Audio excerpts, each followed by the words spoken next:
Shalom Israel. I'd like to say all praises, honor, and glory be to Yahweh Bashmi Shai. Double honors to the elders of Great Millstone. And shalom to the electmen out there doing this work of faith and labor of love and truth and sincerity. Okay, and I just got this quick quick piece of edification that I got for brothers. Just to show that the so-called white man today knows who he is. Okay, according to the Bible, according to the scriptures.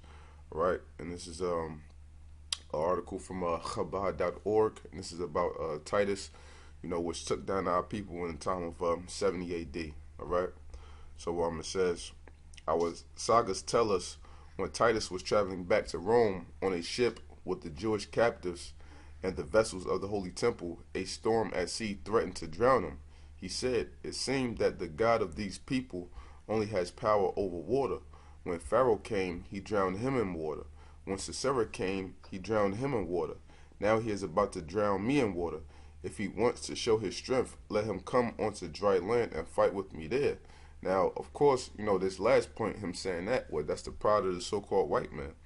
But what he know of our great tales and how the Mosai, what saved us, through those times. During the time of Egypt with the Pharaoh, and during the time of Sisera, which is in the book of Judges, I believe, the 4th or the 5th chapter. Okay, so what the nations, they know and they heard of our living power, Yahweh Bashim Yahushai, But at this time, what the Mosai, he wasn't there for us, as far as showing his power, at this time, because we were subject unto these other nations. So the nations, they be feeling like, well, our power is not with us, and at this time he wasn't, because it's all according to his prophecy for us to be taken down. But the nations, they know, of our great tales of how the Mosai saved us through these different captivities and things where we were going through. All right, and to prove that point real quick, this is Joshua chapter 2 verse 9.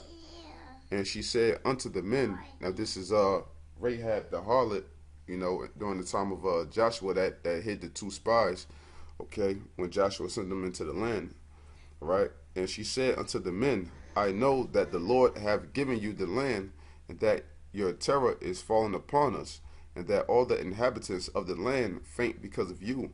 For we have heard how the Lord dried up the water of the Red Sea for you when ye came out of Egypt, and what ye did unto the two kings of the Amorites that were on the other side of Jordan, Sihon and Og, whom ye utterly destroyed. As soon as we heard these things, our hearts did melt, neither did there remain any more courage in any man because of you. For the Lord your power, he is the power in heaven above and in earth beneath. Right? So the other nations, they know. That's why Titus made that statement, all right? Because he know, and he was afraid, man. Okay?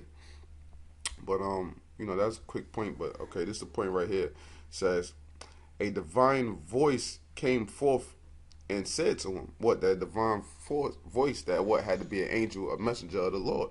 All right, it says, a divine voice came forth and said to him, wicked one, the son of a wicked one, descendant of Esau the wicked, I have an insignificant creature in my world called a gnat. Come ashore and do battle with it. Titus went ashore, and a gnat came and entered his nostrils and pecked at his brain for 7 years. Right, so it clearly said what? The angel came to him and called him the wicked one, son of the wicked one, descendant of Esau the wicked. And this is what? From a so-called Jewish site, man, Chabad.org.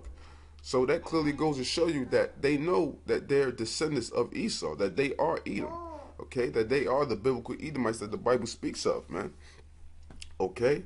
And what? Esau having all that pride, so what? The Mosai,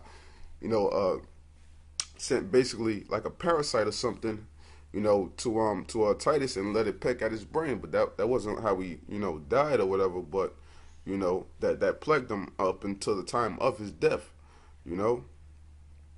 So yeah, let me just read this last point right here. It says, Rabbi Pinchas ben Arova said, I was with the great men of Rome at the time when Titus died. They examined his brain, and what they found in it was the size of a small bird. What? And that's the power of the Most High, sending a plague upon him, sending a parasite or something, within him, to disturb him. All right. It says, as Titus lay dying, he instructed his servants, burn me and scatter my ashes over the seven seas, so that the God of the Jews cannot find me and bring me to judgment. Right? Because, like I said, what the nations, they know and they heard, man. And Titus knew that he was going through this because of our power, man. And ultimately, this wasn't the way he died. Ultimately, he was murdered. But this was a leading factor up until his death, man, which plagued him up until his death.